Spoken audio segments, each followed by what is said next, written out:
Hi guys, so there's a new trend in budgets phone where you see 2 plus 2 gigabytes of RAM and thinking what does the plus 2 means? The extra 2 in it is a virtual RAM which is not added by default but instead by the user. So here are some questions. What, how and why is virtual RAM? We start with what?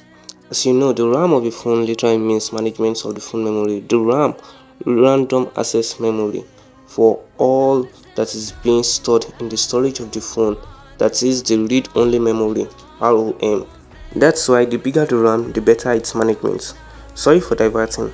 I just need to explain what RAM really does so as for you to understand better. So again, what is a virtual RAM? A virtual RAM is completely different from the dedicated RAM, that is the hardware RAM. In all essence, a virtual RAM is a software feature instead of an hardware feature, or will I say an hybrid, because it uses hardware and software. When I said hardware, that's where the ROM kicks in. Let's represent ROM with black and RAM with red. You have 8 GB of RAM and 12 GB of RAM, but out of the 12 GB of RAM, there's only 10 of it being used. So when you opt to turn on the feature of virtual RAM in your settings, what the software of your phone does is to bring those idle RAM, that is storage, and convert them to RAM. Just like bringing a football to a basketball game and you are out of basketballs, then you are asked to use a football so as to continue playing. That's all the virtual RAM is for. It acts like a real RAM. So for the question, how is virtual RAM? There won't be much said here since I've explained a lot in the words of the question. How does virtual RAM came about? Smartphone companies found out their budget devices, it doesn't have enough RAM or it gets slow. So they brought the future through software to be able to make the idle storage of the phone act like a RAM.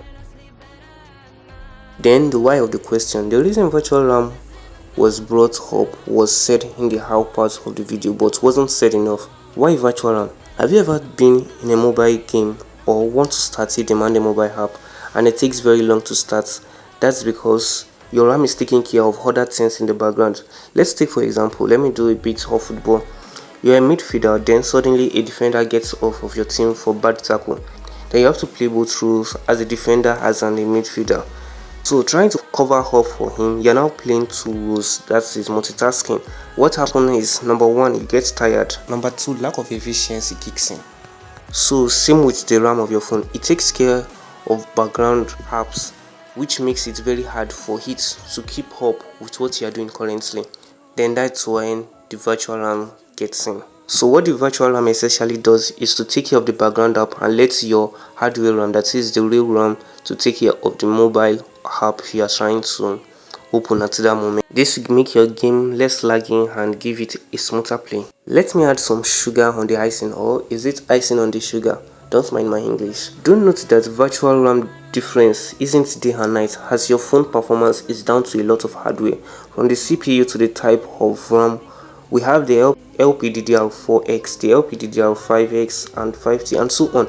Each version of RAM is powerful than the other, and your ROM also plays a role, as we have the eMMC type of storage and UFS. UFS is faster than eMMC, so even if you activate a virtual RAM on a UFS type of storage, it's better than on an eMMC. Have you activated virtual RAM on your phone and wonder, no difference, same lagging? It's because you have a almost full storage. Virtual RAM works when you have enough storage, a significant amount like 10 GB upwards. So whenever enabling a virtual RAM on your phone, do note that you have to have enough storage on your phone so as to make it work properly. And that's it on today's video about virtual RAM. If you find this video educative enough, a subscribe from you will be editizing. It's not bye bye, but see you again. Do not forget to like, share and subscribe. Thank you.